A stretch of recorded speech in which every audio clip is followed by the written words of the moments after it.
दोस्तों, साथियों, नमस्कार। आपका दोस्त, आपका साथी, मैं पवन शर्मा। शुरू के विजुअल को आपने देख ही लिया है और ये विजुअल है बदायूं की घटना से संबंधित विजुअल है, जहां पर दो मासूमों की हत्या कर दी गई है। हत्या हो गई है, दुखद घटना है। पुलिस अपना काम कर रही है। आगे हम कुछ और विस्तार से बताएं। अभी पुलिस ने क्या किया है उसको हम थोड़ा बता देते हैं और फिर उसके बाद हम आपको बताएंगे कि इसमें अब सांप्रदायिक रंग कौन चढ़ा रहा है। ये घटना किस पार्टी के एजेंडे में बिल्कुल फिट बैठ रही है।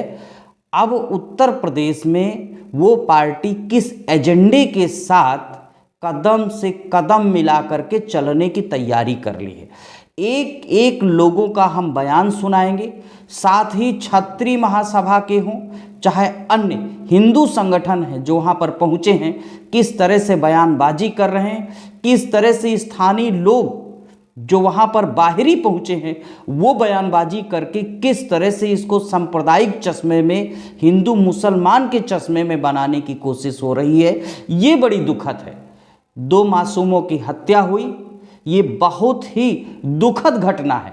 पुलिस ने अपनी कार्रवाई की, आगे भी पुलिस अपनी कार्रवाई कर रही है, लेकिन इसमें जो सांप्रदायिक रंग है, इसमें विशेष पार्टी को सांप्रदायिक बोलने का जो मौका मिल रहा है, लोगों को सांप्रदायिक शब्द बोलने का जो मौका मिल रहा है, ये बिल्कुल उसी तरह से खोज कर लिया गया है कि जैसे अंधे के हाथ में तीर मिल गया हो, अंधे को आंखें मिल गई हों। क्योंकि आपको बता दूं, इस समय पूरे भारत में आचार संहिता लगी है। धर्म के शब्दों को लेकर के कोई बातचीत नहीं कर सकता है। चुनाव आयोग इस पर सख्ती से निपटेगा। सवाल है कहीं ऐसा तो नहीं इस घटना के पीछे कोई बहुत बड़ी साजिश है, क्योंकि जो पीड़ित है यानी जिन मासूमों की हत्या हुई उसके पिता का भी यही कहना है कि कोई साजिशन इस घटना को अंजाम करवाया है। तो उसको हम तो वो देखा कि उसका इनकाउंटर हुआ है, मुझे पता भी नहीं था। हम तो बाद में आए, मैं खुद ही आया, लगा 9-10 बजे के करीब अंदाज ऐसे आए थे हम। आपकी वाइफ ने कुछ बताया कि जब करने के बाद वो भागा हो या क्या क्या भागा? वो भागा तो था, वो पकड़ लिया पुलिस ने, पकड़ा था तो पुलिस से भी मतलब जैसे ये छूटा है, ये भागा है, वो जो जाने बात ही है। बाकी कोई मतलब ऐसा कुछ नहीं था। मतलब दो थे, वो दोनों भाई। व्यवहार था उसको कि आप पहले से जानते थे उसको यहाँ सामने? नहीं, व्यवहार तो देखिए, हम रहते नहीं थे यहाँ, मैं तो बाहर रहता हूँ। बस आना जाना, बाल कटवाए, यही व्यवहार था हमारा। क्या करना मुझे उससे? कुछ भी नहीं हुई हमारी कभी।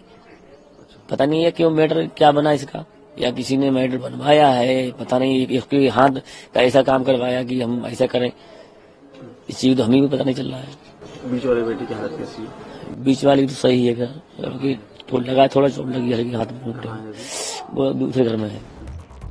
एक और बड़ी बात आपको बता दूं कि अपराधी को पकड़ने के बजाय उसको सीधे मार दिया गया।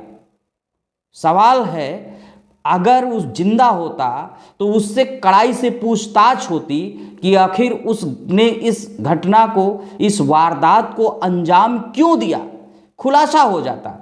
ये तो बिल्कुल वही कहावत हो गई कि ना रहेगा दूध ना निकलेगा घी।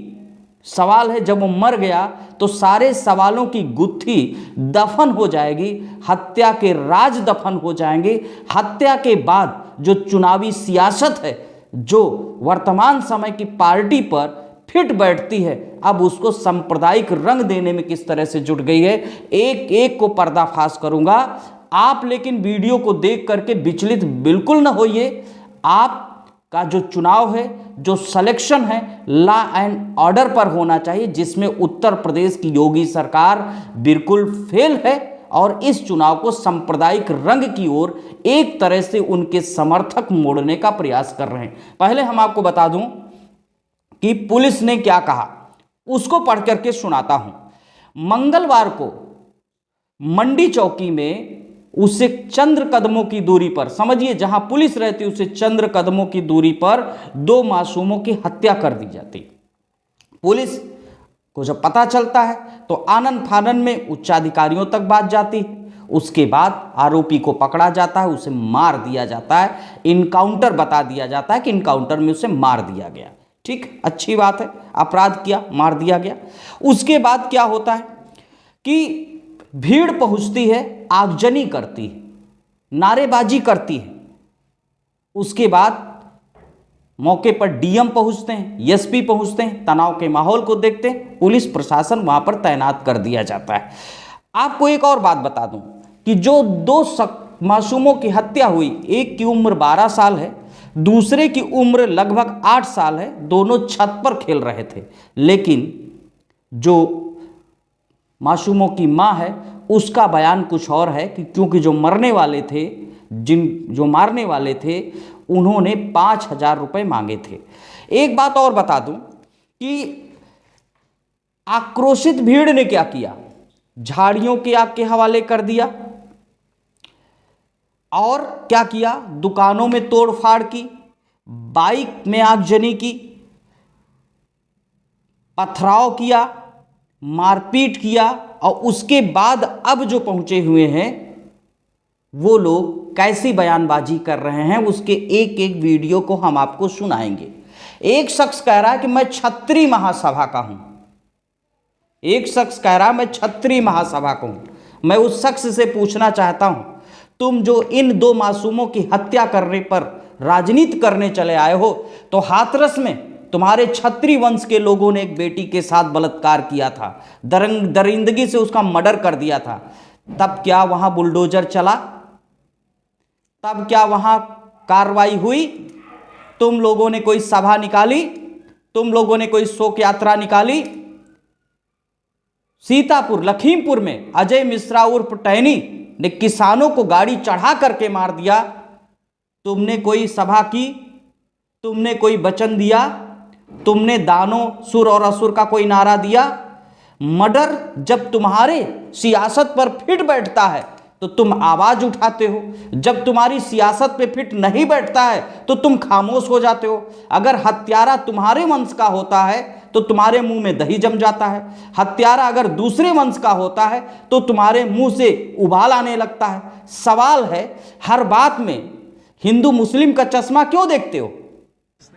ये बहुत बड़ी घटना है, यहाँ पूरा शहर बहुत ही गमगीन माहौल में है और बच्चों के साथ जो भी हादसा हुआ है, प्रशासन ने एक का एनकाउंटर किया है, लेकिन दूसरे की भी सुनने में आ रहा है कि पकड़ा गया है। 2 व्यक्ति बताए जा रहे हैं। यहाँ पर हम लोग क्षत्रिय महासभा के पदाधिकारी सब यहाँ उपस्थित हैं। पूरे जिले में बहुत बड़ा आक्रोश है। अगर इसमें पुलिस प्रशासन ने जो भी बच्चे मारे गए हैं, जिनका मर्डर किया है, उनके साथ पूर्ण रूप से न्याय नहीं मिला तो पूरी क्षत्रिय महासभा, पूरे जिले का जनमानस, बहुत बड़ा जिले में आंदोलन होगा। योगी मोदी जी की जो नीति है, योगी जी की एनकाउंटर की, इसका हम लोग स्वागत करते हैं कि रात एक जिसने घटना को अंजाम दिया है उसका एनकाउंटर हुआ है, तो कहीं ना कहीं हम लोगों की एक संतुष्टि मिली है, लेकिन अभी संतुष्टि नहीं है क्योंकि फितरत बदलने की आदत नहीं है। एक शख्स कह रहा है कि हमें योगी के बुलडोजर पर भरोसा है, उसे कानून पर नहीं भरोसा है, योगी के बुलडोजर पर भरोसा है। अगर किसी ने वारदात किया है, किसी ने मर्डर किया है, तो उसको जिंदा पकड़ना चाहिए और सार्वजनिक रूप से पूछताछ होनी चाहिए। लेकिन यहां तो ये हुआ, पकड़ा तुरंत ही मार दिया। मारना बुरी बात नहीं है, सवाल है उससे कड़ाई से पूछताछ हो कि आखिर तुमने ऐसी वारदात को क्यों किया, और उसको सनय सनय मृत्यु देना चाहिए। मैं पक्ष में हूं, लेकिन कहावत है ना, आरोप लगाओ सीधे मार दो, तो सच्चाई तो बाहर हो गई। जो पिता है जिसके पुत्रों का मर्डर हुआ है, उसको इंसाफ ऐसे ही चाहिए बिना सच्चाई जाने हुए, जबकि उसका पिता चीख चीख करके कह रहा है जिन्होंने मर्डर किया है, जो लोग मारे गए, उनसे कभी उसकी कोई लड़ाई नहीं हुई। एक बात और आ गई, जो मासूम की हत्या हुई उनके गुरुजी भी आ गए, उनका भी वीडियो सुनिए। अब गुरुजी ये क्या बोल रहे हैं? गुरुजी मासूमों की हत्या होने के बाद इनका क्या रोल उसमें चलाता है? पुलिस इन्वेस्टिगेशन कर रही है। आखिर गुरुजी के बयान को दिखा करके ये लोग क्या साबित करना चाहते हैं? ये गोदी मीडिया के तमाम लोग जो वहां पहुंचे हैं, क्या साबित करना चाहते हैं? ये बच्चे पढ़ने में बहुत मेधावी थे और इनके माता पिता और स्वयं में बच्चे धार्मिक वृत्ति के थे। साथ ही साथ विद्यालय और समाज को सहयोग करते थे। किसी प्रकार का इनका कहीं राग द्वेष नहीं था। इनके पिताजी उत्तराखंड में अपना काम करते थे, माताजी यहाँ घर पर रहती थी, दादी माँ उनकी होमगार्ड में थी। और ये जो षड्यंत्र हुआ है इसमें निश्चित रूप से कहीं बड़े साजिशकर्ताओं का हाथ है। इस प्रकार का जो अपराध हुआ है ये वास्तव में विचारणीय है। क्या लगता है कि किन कारणों से जो है घटना को अंजाम दिया होगा? इसके बारे में अभी कोई जानकारी ठोस नहीं मिल पा रही है, लेकिन जो लोग हत्या करने गए हैं वे पारिवारिक दृष्टि से घर में गए और घर में जाकर के माता जी को ये बता दिया कि साहब मुझे एक कप चाय बना दीजिए, पियेंगे। माने परिचय था और वो उन बच्चों को लेकर के ऊपर छत पर चले गए और इस बीच माता जी नीचे बनी रहीं। ये घटना घटित हुई है। तो बच्चों का आचरण कैसा था? पढ़ाई में कैसे थे बच्चे? बच्चे पढ़ने में बहुत मेधावी थी। मेधावी माने बहुत अच्छे थे। कभी कोई बच्चों की शैतानी नहीं, किसी प्रकार की बच्चों की कोई शैतानी नहीं थी और बच्चे बहुत ही अच्छे थे, शांत स्वभाव के, सरल स्वभाव के थे। कल भी स्कूल आए थे बच्चे? कल भी स्कूल आए, कल भी परीक्षा थी, बच्चों ने परीक्षा कल भी दी। अब एक शख्स को और सुनिए। प्राचीन व्यवस्था ये थी कि दानवों के राज्य अलग होते थे, मानवों के राज्य अलग होते थे। वर्तमान में दानव और मानव एक साथ निवास कर रहे हैं, दानव की पहचान नहीं रह गई है। ये एक ऐसा वर्ग है, विशेष रूप से सखानू में सब क्रिमिनल हैं। बदायूं शहर में इन्होंने जितनी नई बस्तियां हैं, जैसे बाबा कॉलोनी है, नेकपुर है, मीरा सराय है, नई बस्तियों में इसी तरह से इन्होंने गलियों में सैलून बना रखे हैं। उनमें हिंदू देवी देवताओं के फोटो लगा रखे हैं, हाथ में कलावा बांधते हैं, तिलक लगाते हैं, इस तरह का, जिससे कि वो हिंदू दिखें। और पूरा ये जासूसी करते हैं, समाज को हानि पहुंचाने में लगे हैं। इस घटना से हम सब बहुत आहत हैं। 2 बच्चों की, जो अबोध बच्चों की निर्ममता के साथ हत्या हुई है, बहुत आक्रोश है, बहुत पीड़ा है, लेकिन अभी पूरा न्याय नहीं हुआ है। आधा न्याय हुआ, आधा बाकी। अभी आधा न्याय बाकी है। हमारी प्रशासन से मांग है कि आधा न्याय हुआ है, सरकार से इस पीड़ित परिवार को आर्थिक सहायता दिलाई जावे और मोहल्लों में, गलियों में इस तरह से जो सैलून इन लोगों ने खोल रखे हैं उनका वेरिफिकेशन हो, उनको वहां से हटवाया जाए। बिना वेरिफिकेशन के उनको सैलून संचालित न करने दिए। ये कह रहा है कि दानव और असुर एक साथ रह रहे हैं और इस समय वो ये भी बता रहा है कि तमाम तरह की जो बस्तियां हैं वहां पर इस तरह के लोग रहते हैं। तो उसको ये नहीं पता है कि चिन्मयानंद कौन था, कुलदीप सिंह सेंगर कौन था। और अभी सबसे बड़ी चीज है, मोदी का जो सांसद था जिस पर बलात्कार का आरोप लगा, उस पर क्यों नहीं कार्रवाई हुई? उसने इस दानवों पर क्यों नहीं अपनी चुप्पी तोड़ी? तमाम सवाल हैं। इन सवालों के उत्तर कौन देगा? लेकिन जब उत्तर प्रदेश में घटती हुई सियासत हुई तो ये घटना भारतीय जनता पार्टी के लिए संजीवनी बन करके निकल करके आई है, ताकि भारतीय जनता पार्टी को, उनके समर्थक को हिंदू मुसलमान करने का एंगल मिल जाए और इसको सांप्रदायिक रंग देने की स्थिति बन जाए। लेकिन देश की जनता को मैं ये कहना चाहता हूं कि सांप्रदायिक चश्मे में देखने की जरूरत नहीं है। सभी लोग शांति बनाइए। पुलिस अपना काम कर रही है, कुछ अराजक तत्व वहां पर पहुंचेंगे, गलत बयानबाजी करेंगे, ताकि भड़काऊ भाषण करेंगे। और मैं तो इलेक्शन कमीशन ऑफ इंडिया से कहना चाहता हूं, ये क्षत्रिय महासभा कौन होती है न्याय करने वाली? क्षत्रिय महासभा कौन होते हैं आंदोलन करने वाले? इस मामले में हिंदू मुस्लिम का एंगल देने वाले ये लोग कौन होते हैं? मर्डर हुआ है, दुर्दांत घटना हुई है, अपराधी को कठोर से कठोर सजा मिलनी चाहिए। लेकिन इसमें हिंदू मुस्लिम का द्वंद्व लगा करके वहां पर आगजनी करने वाले ये जो बहुरूपियां वहां पर पहुंचे हुए, इन पर कार्रवाई कब होगी? क्या ये मर्डर जैसी घटना को भुना तो नहीं रहे हैं, सांप्रदायिक रंग तो नहीं दे रहे हैं? इन पर कार्रवाई कब होगी?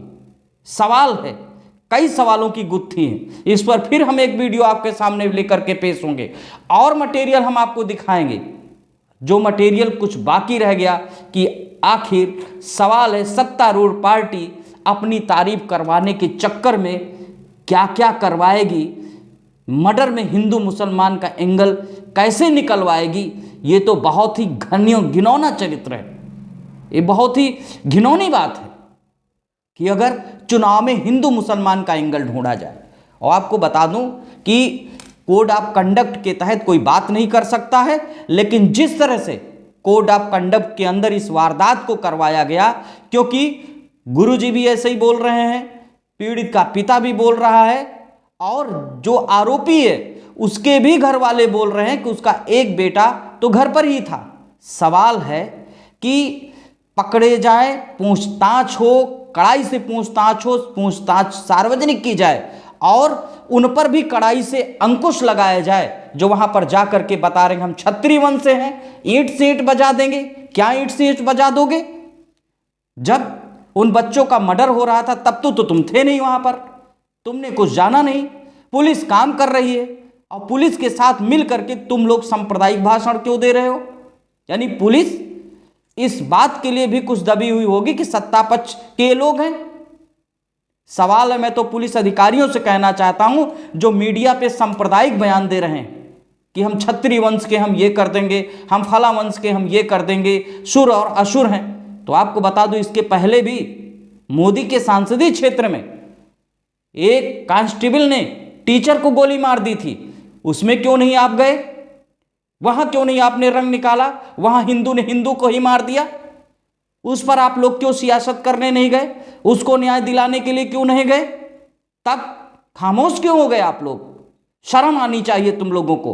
वहां पर पहुंच करके 2 मासूमों की हत्या पर सियासत कर रहे हो, योगी की तारीफ करके तुम बचने का प्रयास कर रहे हो। दोस्तों, आप भी बताइए कि ये सियासत करने वाले जो वहां पर छत्री टाइप के लोग पहुंचे हैं, जो गलत बयानबाजी कर रहे हैं, कोई कहता छत्री महासभा, इन पर कार्रवाई होनी चाहिए या नहीं होनी चाहिए? तब तक के लिए नमस्कार।